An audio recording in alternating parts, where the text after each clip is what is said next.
Hello. Please hit like button and subscribe my channel.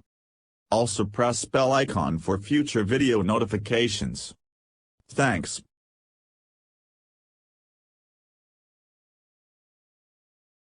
New York, communities around the world emitted more carbon dioxide in 2022 than in any other year on records dating to 1900, a result of air travel rebounding from the pandemic and more cities turning to coal as a low-cost source of power.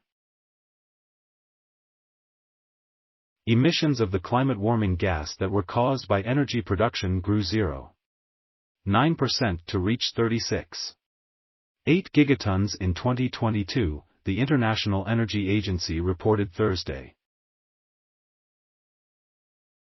The mass of 1 gigaton is equivalent to about 10,000 fully loaded aircraft carriers, according to NASA. Carbon dioxide is released when fossil fuels such as oil, coal or natural gas are burned to power cars, planes, homes and factories. When the gas enters the atmosphere, it traps heat and contributes to the warming of the climate.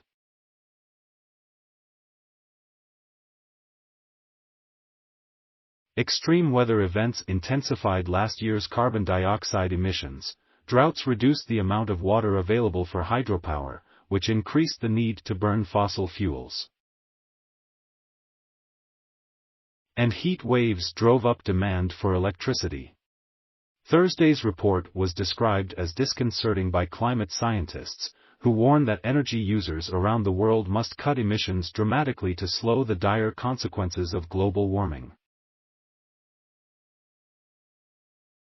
Any emissions growth, even 1%, is a failure, said Rob Jackson, a professor of Earth System Science at Stanford University and chairman of the Global Carbon Project, an international group. We can't afford growth. We can't afford stasis. It's cuts or chaos for the planet. Any year with higher coal emissions is a bad year for our health and for the Earth. Carbon dioxide emissions from coal grew 1.6% last year. Many communities, primarily in Asia, switched from natural gas to coal to avoid high natural gas prices that were worsened by Russia's invasion of Ukraine, the IEA said. And as global airline traffic increased, carbon dioxide emissions from burning oil grew 2.5%, with about half the surge resulting from the aviation sector.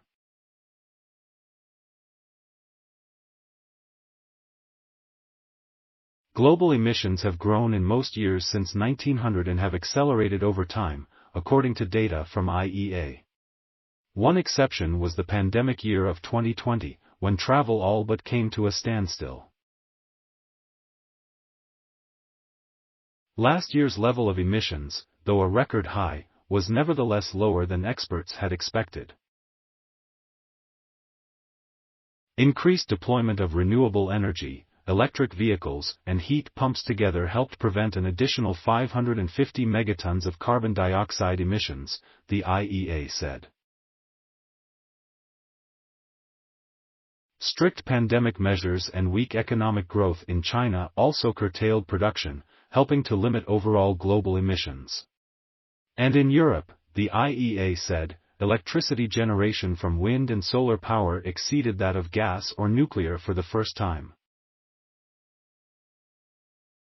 Without clean energy, the growth in CO2 emissions would have been nearly 3 times as high, Fatih Birol, the IEA's executive director, said in a statement. However, we still see emissions growing from fossil fuels, hindering efforts to meet the world's climate targets.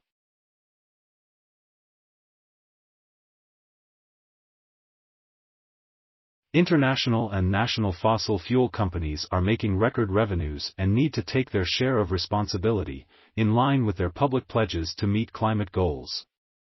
Though emissions continue to grow at worrisome levels, a reversal that would help achieve the climate goals that nations must subsidize renewables, improve energy efficiency, electrify industry and transportation, set a high price for carbon emissions, reduce deforestation, plant trees and rid the system of coal, Sturman argued. This is a massive, massive undertaking to do all these things, but that's what's needed, he said.